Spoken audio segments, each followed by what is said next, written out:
40 hari setelah meninggal ruh masih bergentayangan, benarkah? Kematian adalah sesuatu yang berat untuk dihadapi, hingga banyak kepercayaan yang menyatakan bahwa 40 hari setelah meninggal, ruh seseorang masih berada di rumahnya. Kematian merupakan perpindahan dari alam dunia ke alam akhirat. Namun, bagaimana pandangan Islam mengenai keyakinan bahwa ruh orang yang meninggal masih berada di sekitar keluarganya selama 40 hari? Dalam studi semantik, diketahui bahwa untuk masyarakat Indonesia, kematian dipahami melalui beberapa konsep seperti istirahat, kematian, perjalanan yang terbagi menjadi kepergian, perpisahan, dan akhir. Temuan ini mengindikasikan bahwa pemahaman terhadap kematian memiliki struktur konseptual dasar, yaitu kematian adalah kehidupan. Dan kematian yang merupakan proses perpisahan antara ruh dan jasad yang pasti akan menimpa seluruh makhluk yang bernyawa. 40 hari setelah orang meninggal tidaklah berada di rumah seperti yang kebanyakan orang percaya. Tidak ada keterangan atau nas yang ditemukan menyatakan hal tersebut. Karena jika berada di rumah, itu artinya ruh seseorang masih berurusan dengan hal-hal dunia yang tidak dinyatakan oleh nas manapun.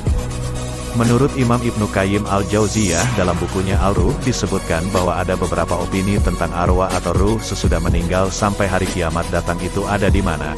Dari banyaknya opini tersebut, tidak ada sama sekali diterangkan bahwa arwah-arwah akan bergentayangan. Untuk arwah orang-orang yang beriman, mereka akan merasakan ketentraman di alam barzak yang luas yang penuh dengan kenikmatan dan rezeki yang melimpah di dalamnya. Allah Subhanahu wa Ta'ala berfirman, "Wa la takfu ma laisa laka bihi ilm, inas samawal basara wal fuada kullu ulaika kana anhu mas'ula." Janganlah kamu mengikuti sesuatu yang kamu tidak mempunyai pengetahuan tentangnya. Sesungguhnya pendengaran, penglihatan dan hati, semuanya akan diminta pertanggungjawabannya. Quran Surat Al-Isra, ayat 36. Setelah membaca keterangan tersebut, di dalamnya dapat disimpulkan bahwa ruh akan berada di alam barzah atau alam kubur, dan untuk waktunya akan sangat lama, sampai datangnya hari kiamat dengan ditandai oleh bunyi sangkakala yang ditiup oleh malaikat Israfil. Dan karena alam dunia dan alam kubur berbeda, ruh tidak dapat melihat manusia. Ini juga karena tidak ada dalil yang menerangkannya. Perkara gaib harus disertai dengan dalil, karena hanya Allah Subhanahu wa Ta'ala saja yang mengetahuinya dan manusia wajib mengimaninya. Ruh merupakan unsur non-materi yang ada dalam jasad yang diciptakan oleh Allah Subhanahu wa Ta'ala. Namun, bagaimana kondisi ruh seseorang setelah meninggal dunia? Tidak ada seorang pun yang boleh menyandarkan kabar mengenai hal gaib kecuali berdasarkan Al-Quran dan hadis yang sahih. Pernyataan mengenai ruh sebenarnya sudah ada sejak zaman Rasulullah Shallallahu Alaihi Wasallam dan para sahabat Nabi. Oleh karena itu, para Nabi diperintahkan oleh Allah Subhanahu wa Ta'ala untuk menjawab. Kulir ruhu min amri Rabbi, ruh itu adalah urusan Rabbku. Quran Surat Al-Isra, ayat 85. Menjelang wafatnya Nabi, Allah Subhanahu wa Ta'ala memperlihatkan pahala yang berlimpah dan ganjaran besar yang akan mereka dapatkan di sisinya di akhirat. Allah Subhanahu wa Ta'ala juga memberikan pilihan kepada mereka apakah ingin tetap di dunia atau pindah ke tempat yang sangat mulia. Tidak diragukan lagi bahwa Nabi memilih ke tempat yang abadi yakni akhirat. Berdasarkan hadis riwayat Bukhari, Aisyah berkata ketika malaikat pencabut nyawa datang kepada Rasulullah Shallallahu Alaihi Wasallam.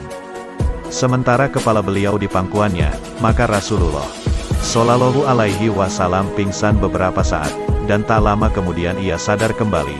Lalu beliau menatap ke atas langit-langit rumah sambil mengucapkan, "Ya Allah, pertemukanlah aku dengan teman-teman yang paling mulia." Aisyah berkata, dengan demikian Rasulullah Shallallahu Alaihi Wasallam tidak memilih untuk hidup lebih lama lagi bersama kami.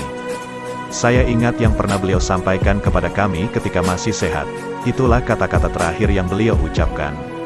Saat malaikat pencabut nyawa atau malaikat Israel mencabut ruh seseorang, maka tidak ada sekejap mata pun ruh tersebut di genggamannya. Melainkan ruh tersebut langsung dipegang oleh dua malaikat yang akan mengantarkannya ke langit. Bagi muslim yang saleh dan taat kepada Allah Subhanahu wa Ta'ala, sebelum diantar di langit ia dibalut dengan kain kafan dari surga dan diberi wangi-wangian dari surga yang wanginya melebihi minyak kasturi. Para malaikat penjaga pintu langit membuka pintu-pintu langit untuknya sambil berkata, "Ruh siapa yang wangi dan harum ini?" Malaikat pengantar ruh mengatakan, "Fulan bin Fulan dengan nama terbaik yang diperolehnya di dunia." Para malaikat di langit dan bumi berdoa agar rahmat baginya dan agar ruh tersebut naik melalui arah mereka.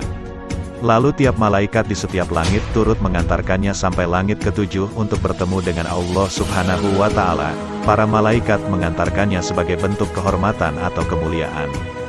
Setelah dibawa ke langit, maka langsung dibawa lagi ke jasadnya lalu dikuburkan. Setelah dikubur maka datang malaikat penjaga kubur menanyakan beberapa pertanyaan di alam kubur. Orang beriman bisa menjawab semua pertanyaan tersebut, dan diperlihatkanlah neraka dan orang ini langsung ketakutan. Lalu malaikat berkata berbahagialah karena telah diselamatkan dari neraka. Lalu diperlihatkan surga, maka orang ini bahagia dan ingin segera menuju surga. Maka kubur tersebut diluaskan, dan orang ini berada di alam kubur atau barzah sampai kiamat datang. Adapun ruh yang buruk dari hamba yang tidak saleh, setelah dicabut ruhnya lalu ia dibalut dengan kain kafan dan diberi wewangian dari neraka sehingga keluar darinya bau yang sangat busuk dan sangat tidak disukai malaikat. Para malaikat yang di langit melaknatnya ketika ia dicabut. Pintu-pintu langit ditutup tidak dibuka untuknya. Setiap malaikat berdoa agar ruhnya tidak naik ke arah mereka. Malaikat dan ruh tadi melewati sekelompok malaikat yang bertanya ruh siapa yang sangat bau busuk ini. Malaikat pembawa ruh menjawab Fulan bin Fulan dengan nama terburuk yang digunakan di dunia. Malaikat penjaga pintu tetap tidak membukakan pintu langit. Dalam Al-Quran Allah Subhanahu wa Ta'ala berfirman, Innalazina kazabu bi ayatina wastakbaru anha latufattau lahum abwabus samai wala yadkhulunal jannata hatta yalijal jamalu fi samil hiyat. Sesungguhnya orang-orang yang mendustakan ayat-ayat kami dan menyombongkan diri terhadapnya, sekali-kali tidak akan dibukakan bagi mereka pintu-pintu langit dan tidak pula mereka masuk surga, hingga onta masuk ke lubang jarum. Quran Surat Al-A'raf ayat 40. Demikian penjelasan mengenai 40 hari setelah meninggal. Semoga dapat meningkatkan keimanan kita kepada Allah Subhanahu wa Ta'ala, hingga terus menjalankan amalan saleh sepanjang hidup.